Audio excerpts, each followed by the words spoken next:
श्री गुरुचरित्र पारायण अध्याय 8 ब्राह्मण स्त्रीला वरदान शनी प्रदोष व्रत महात्म्य। श्री गणेशाय नमः, श्री सरस्वती नमः, श्री गुरुभ्ये नमः। नामधारक सिद्धांना म्हणाला, आपण मला गोकर्ण महात्म्य सांगितले, श्री गुरु श्रीपाद येथे किती दिवस राहिले, त्यानंतर काय झाले हे ऐकण्याची मला फार इच्छा आहे, त्याविषयी मला सविस्तर सांगा। श्री गुरुचरित्र ऐकताना मला अतिशय आनंद झाला होता। नामधारकाने अशी विनंती केली असता आनंदित झाले। सिद्ध म्हणाले, आता तू लक्षपूर्वक ऐक। श्री गुरु श्रीपाद येती गोकर्ण क्षेत्री 3 वर्ष गुप्तपणे राहिले, त्यानंतर ती श्रीशैल पर्वतावर गेले।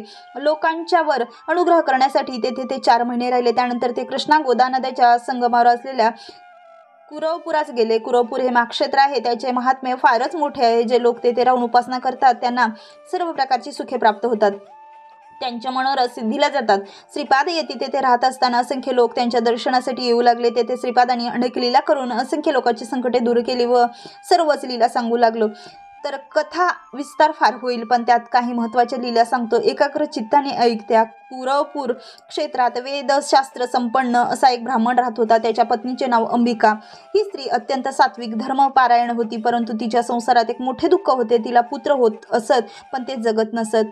तिने अनेक तीर्थयात्रा केल्या, व्रतवैकल्य केली, पण त्याचा काहीही उपयोग झाला नाही। पुढे अनेक वर्षाच्या उपासनेने तिला एक पुत्र झाला, परंतु दुर्दैवाने तो मंदबुद्धी झाला।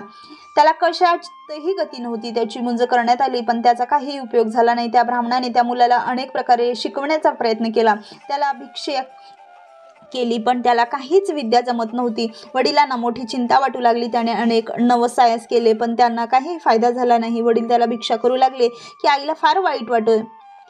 शिक्षा करून करून वडील वैतागून गेले असे त्यांना म्हणे। तुम्ही त्याला विनाकारण मारू नका, तो मंदबुद्धी आहे, त्याला तो काय करणार? आपले हे पूर्व कर्म आहे, दुसरे काय? निदान आपल्याला पुत्र जिवंत आहे यातच समाधान माना। काही दिवसांनी तो ब्राह्मण मरण पावला। त्या कुटुंबावर दुःखाचा कोराडच कोसळली। पोट भरण्यासाठी भ्रांती निर्माण झाली, भीक मागून जगण्याची वेळ आली। मुलगा मोठा झाला, लग्नाचे वय झाले, पण त्याला मुलगी कोण देणार? लोक त्याची निंदा करीत, तुझा पिता मोठा विद्वान वेदांती आणि त्याच्या पोटी जन्मास आलेला तू पशुसमान, तुझा जन्म फुकट गेला। मी मागताना लाज कशी वाटत नाही? त्यापेक्षा गंगेत जीव का देत नाहीस? ही जननिंदा ऐकून त्या माता पुत्रांना अत्यंत दुःख होत होते। तो मुलगा आईला म्हणाला, मला ही जननिंदा सहन होत नाही, त्यापेक्षा जीव दिलेला बरा। त्याच्या आईलाही जीव नकोसा झाला। मग ती आपल्या मुलाला बरोबर घेऊन खरोखरच जीव देण्यासाठी गंगेच्या काठावर आली। त्या दोघांनी गंगेच्या पाण्यात प्रवेश केला। त्यावेळी श्रीपाद येती तेथे स्नान करत होते। त्यांना पाहून त्या दोघांनी पाण्यातच त्यांना वंदन केले। या मुलाची आई म्हणाली, या गंगेत प्राणत्याग करावा अशी आमची इच्छा आहे। आत्महत्या करणे महापाप असल्याने आम्हाला सद्गती मिळावी असा आशीर्वाद द्या। तुम्ही आत्महत्या का करीत आहात असे श्रीपादांनी विचारले असता तिने सर्व हकीकत सांगितली। शेवटी ती म्हणाली, येतीवऱ्या, आता पुढच्या जन्मी तरी तुझ्यासारखा त्रैलोक्य पूजनीय पुत्र मला प्राप्त व्हावा। तेव्हा श्रीपाद यतींनी शिवाची आराधना करण्याचा उपदेश केला। ते म्हणाले, पूर्वी एकदा एका गवळणीने शिवव्रताचे आचरण केले, त्यामुळे त्यांच्या कुळात श्रीकृष्णाचा अवतार झाला असे सांगून त्यांनी तिला शनी प्रदोषाचे व्रत करण्यास सांगितले। मग त्यांनी उज्जैनी नगरातील एक प्राचीन कथा सांगितली। श्रीपाद यती म्हणाले, ही कथा उज्जैनी नगरातील एकदा त्या नगरात एक मोठा अद्भुत घटना घडली। त्या नगरात चंद्रसेन नावाचा एक धर्मशील राजा होता। मणिभद्र नावाचा त्याचा मित्र होता। तो भगवान शंकराची उपासना करीत असे। त्याच्यासोबत भक्तीने प्रसन्न झालेल्या शंकरांनी त्याला एक अद्भुत तेजस्वी मणी दिला। त्या मण्याच्या स्पर्शाने लोखंडाचे सोने होत असे। इतकेच नव्हे तर पाषाणाचे सोने होत असे। तो मणी म्हणजे चिंतामणीमय हो, जे चिंतावे ते या मण्याच्या प्रभावाने प्राप्त होत असे। असा तो मणिभद्र गळ्यात धारण करीत असे। इंद्रसेन आणि मणिभद्र मित्र असल्यामुळे इंद्रसेनही तो मणी गळ्यात धारण करीत असे। तो अद्भुत मणी आपल्याला मिळावा असे अनेकांना वाटत असे। अनेक राजांनी तो मणी विकत मागितला, पण इंद्रसेनाने त्याला साफ नकार दिला। त्याने तो मणी अगदी गुप्त ठिकाणी सुरक्षित ठेवला होता। इंद्रसेन तो मणी बऱ्या बोलाने देत नाही हे पाहून इतर राजे लोकांनी युद्ध करून तो मणी हिरावून घेण्याची धमकी दिली, पण इंद्रसेनाने त्या धमकीला जुमानले नाही। मग इतर राजांनीही दैन्यासह उज्जैनीवर स्वारी केली व नगराला वेढा घातला। त्या दिवशी शनिवार त्रयोदशी होती। संध्याकाळी तो निश्चित मनाने भगवान शंकराची पूजा करण्यास बसला। मोठ्या थाटात त्यांची पूजा चालू होती। राजा इंद्रसेन महाबळेश्वर शिवलिंगाची अगदी शांत चित्ताने पूजा करत होता। त्याचवेळी काही गवळणी आपल्या मुलांना घेऊन मंदिरात चाललेली ती पूजा पाहून आपणही तशीच पूजा करूया असे म्हणून गवळ्याच्या मुलांनी बाहेर मोकळ्या जागेत दगड मांडून शिवलिंग, मंदिर, खांब, पाने, फुले, बिल्वपत्रे इत्यादी सगळे काही दगडाचेच कल्पून लुटूपुटूची शिवपूजा सुरू केली. काही वेळाने गवळणी परत गेल्या. थोड्या वेळाने त्या परत आल्या व आपापल्या मुलाला भोजनासाठी म्हणून घरी घेऊन निघाल्या. परंतु एक मुलगा मात्र पूजा टाकून गेला नाही. तो पूजा करण्यात घडून गेला होता. डोळे मिटून शिवध्यान करीत होता. त्याची आई परत आली. ती आपल्या मुलाला रागारागाने घराकडे ओढून नेऊ लागली, पण तो मुलगा पूजा टाकून जाण्यास तयार होईना. तेव्हा त्या मुलाच्या आईने रागावून ती पूजा मोडून टाकली. त्यामुळे तो मुलगा रडू लागला, गडबडून लोळू लागला. तेथील दगडावर डोके आपटून प्राण देण्याचा त्याने निश्चय केला.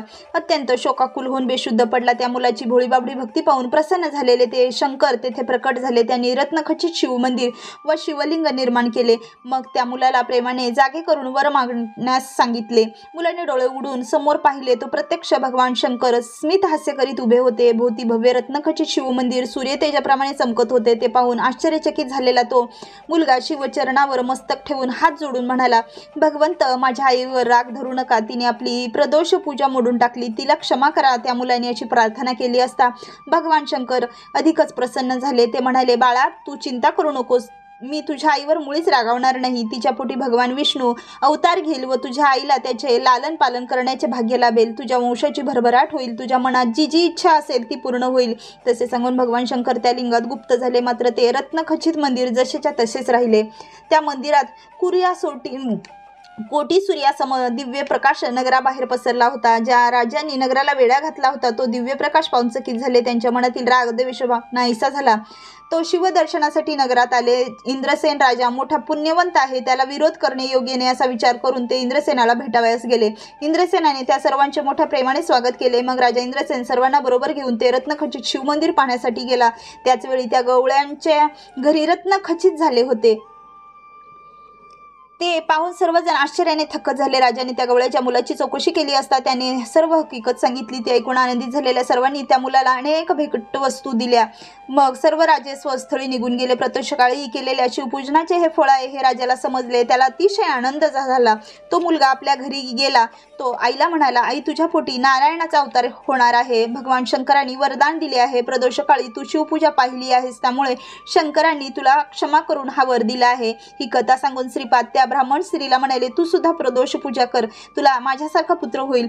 तू कसलीही चिंता करू नकोस, मनात शंकाही बाळगू नकोस. असे बोलून श्रीपादांनी त्या स्त्रीला अनेक आशीर्वाद दिले. मग त्यांनी त्या स्त्रिया मतिमंद मुलाला जवळ बोलवून त्यांच्या मस्तकावर वरदहस्त ठेवला. त्या क्षणी त्या ठिकाणी सर्व ज्ञान प्रकट झाले. तो मुलगा अत्यंत तेजस्वी दिसू लागला. त्या स्त्रीला अतिशय आनंद झाला. ती श्रीपादांना म्हणाली, आज मला तुमच्या रूपाने प्रत्यक्ष परमेश्वरच भेटला. पुढील जन्मी मला तुमच्यासारखा पुत्र होईल असा वर तुम्ही मला दिला आहात. त्याबद्दल माझ्या मनात तिळ मात्र शंका नाही. त्या स्त्रीने श्रीपादांना प्रत्यक्ष शंकर मानून नित्य प्रदोषकाळी त्यांची पूजा करण्याचे व्रत घेतले. तिचे पुत्राचाही पुढे विवाह झाला. त्यालाही पुत्रपौत्रादी सर्व काही प्राप्त झाले. नामधारकाला ही कथा सांगून सिद्धयोगी म्हणाले, श्री गुरु असे कृपावंत दयावंत आहेत. ते आपल्या भक्तांचे सर्वतोपरी रक्षण करतात. अशा रीतीने श्री गुरुचरित्रामृतातील शनी प्रदोष महात्म्य नावाचा 8वा अध्याय समाप्त. श्री नरसिंह सरस्वती दत्तात्रयार्पणास्तु. श्री गुरुदेव दत्त. अध्याय 9. रजक वरप्रदान. श्री गणेशाय नमः. श्री सरस्वती नमः. श्री गुरुभ्ये नमः. सिद्धयोगी श्री गुरुचरित्र महात्म्य सांगत होते. हे ऐकून नामधारकांनी त्यांना वंदन करून विचारले, महाराज, श्रीपाद यती कुरुवरपुरात असताना पुढे काय झाले ती कथा मला सविस्तर सांगा. नामधारकाचा भक्तिभाव पाहून सिद्धांनी श्री गुरुचरित्र सांगण्यास सुरुवात केली. ते म्हणाले, श्रीपाद यती कुरवपुरात असताना या एक धोबी त्यांची मनोभावे सेवा करीत असे. श्रीपाद यती नित्यनेमाने गंगेवर येऊन स्नान करून संध्यावंदना करीत होते. त्यावेळी हा धोबी कपडे धुण्यास येत असे. कपडे धुवून झाले की तो श्रीपाद यतींना नमस्कार करीत असे.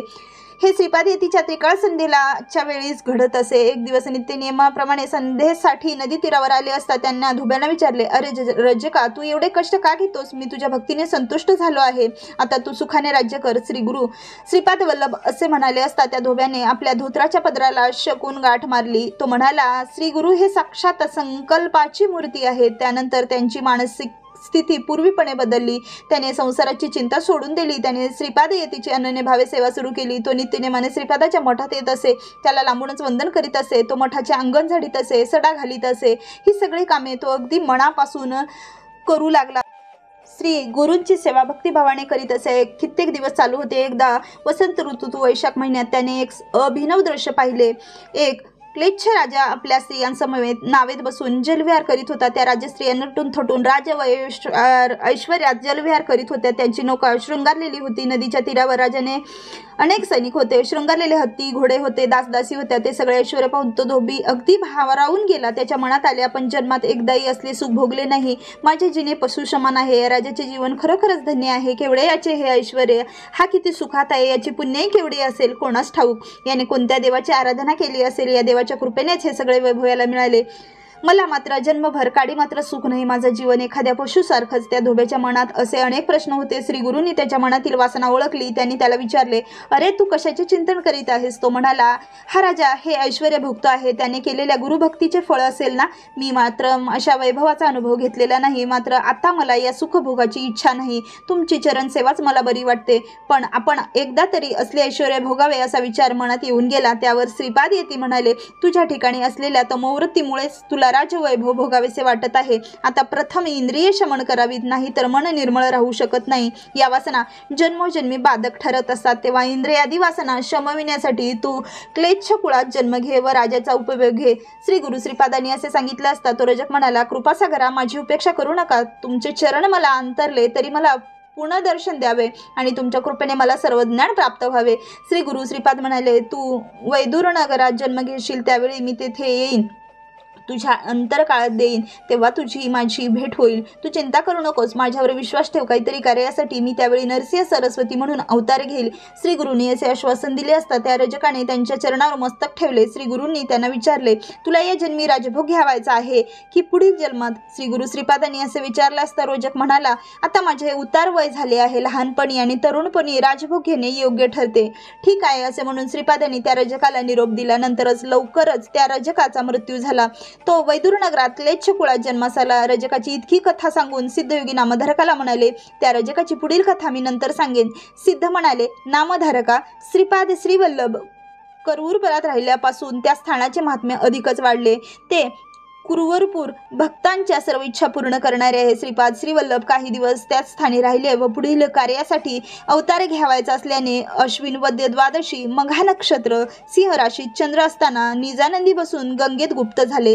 ते लौकिक दृष्टीने अदृश्य झाले असले तरी ते सूक्ष्म देहाने त्याच ठिकाणी राहिले. ते स्थान सोडून गेले नाहीत.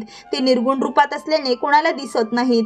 परंतु जे लोक निर्मळ भक्तीने मनाचे भक्त असतात त्यांना ते दर्शन देतात. हे सत्य आहे. त्या भूमंडलात कुरुवरपूर हे अत्यंत अद्भुत प्रभावशाली तीर्थक्षेत्र आहे. तेथे त्रयमूर्ती दत्तात्रयांचे वास्तव्य आहे असे सरस्वती गंगाधर भक्तजनांना सांगतात. अशा रीतीने श्री गुरुचरित्र अमृतातील रजक वरप्रदान नावाचा 9वा अध्याय समाप्त.